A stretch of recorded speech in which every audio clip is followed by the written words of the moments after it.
ABC options, and that's different than plumbing and electrical, where we're doing 4 to 6. So plumbing and electrical, let's go through these together. Number 1, give a disclaimer. Give a disclaimer. And that's the same for HVAC, give a disclaimer. And this is the language about ballpark that I've used a bunch of times. Well, I can give you a rough idea of it. I can give you a ballpark. Customers, how long have customers been asking us for a ballpark? Well, can't you just give me a ballpark? No, you gotta look at the book. The magical book knows all. I know nothing. I've only been doing this for 20 years. How the heck would I know what things cost? Right?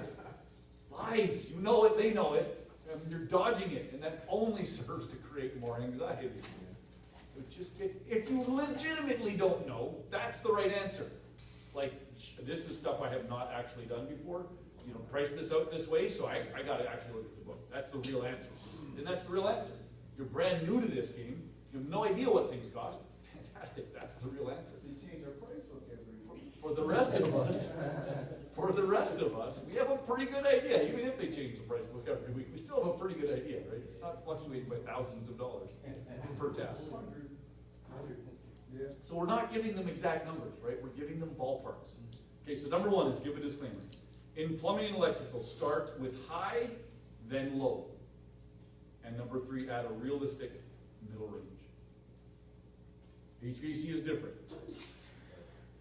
We're going to start, bless you, we're going to start with high, and in brackets, this is option B. I'm talking to HVAC only right now. Option B, and then we're going to give them a low range, which is option A.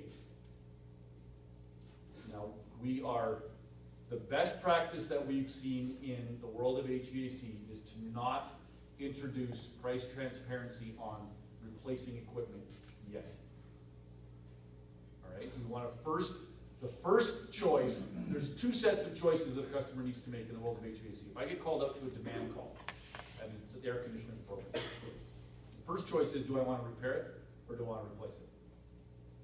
Okay? And in that moment, we get to the repair options. We always want to generate those repair options first. So ABC gets created. And then they look at ABC and they say, let's do C. Then I do price transparency on C, and then I bring them C options. But what I don't want to do is create confusion around replacement until we've decided on whether or not repair or replace is going to happen. All right, so just follow this script and watch how it unfolds. All right, you'll see that this has been thought through very well and it works in this way. So give them, HVAC, give them a disclaimer. Start with your option B range, which is, as I've been using, like $3,500 to get everything repaired to make your air conditioner trustworthy again. That's just going to work. All the things that are broken, that are worn or questionable, have been replaced. And then the low range. If we just fix it today, it's going to be somewhere in the range of, I don't know, $600 to $800. Whatever that realistic range is. Right? And that's a low range. Plumbing and electrical, starting with the high number.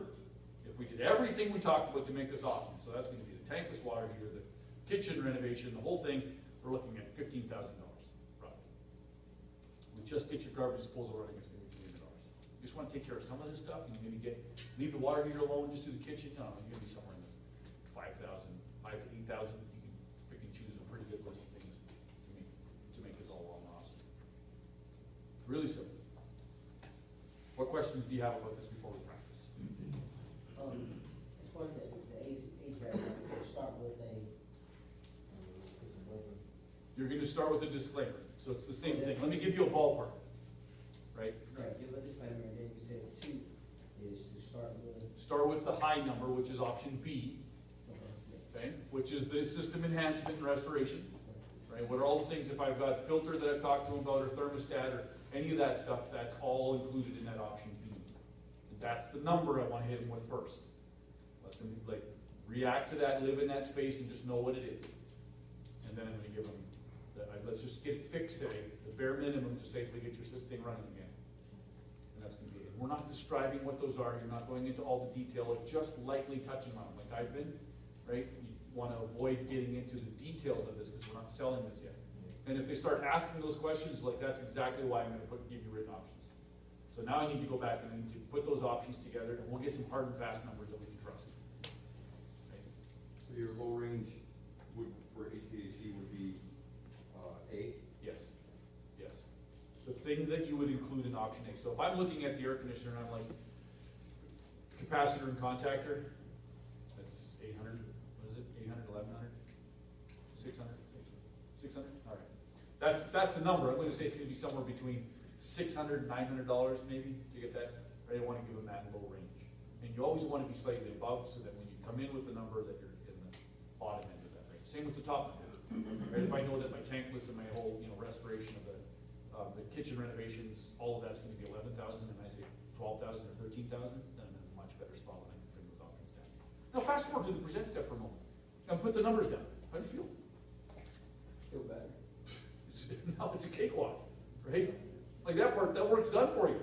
No surprise, you don't have any of that anxiety, you just write the numbers down. This is exactly what I said. In fact, it's less than I quoted when I ballparked it, right? Would you say the option B would be the higher one, so they can say no or reject it?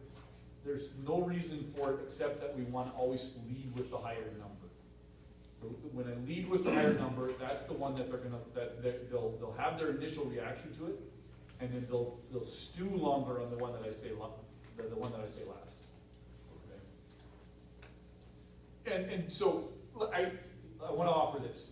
This is the critical failure point of the explore step. Asking good questions and price transparency. You do those two things well in the explore step, and you're well on your way to success. Everything else is like what order I did it in, I don't care, it doesn't matter. What order I did price transparency in is not as important as the fact that I did it, that I got the numbers out. If I happen to say the low number first and then the high number, and then I jumbled around and then went back to the low number again, and that's great, fantastic. The numbers are out there, you've seen the car. That's what's important, you get that? Like, it's important that they hear the numbers.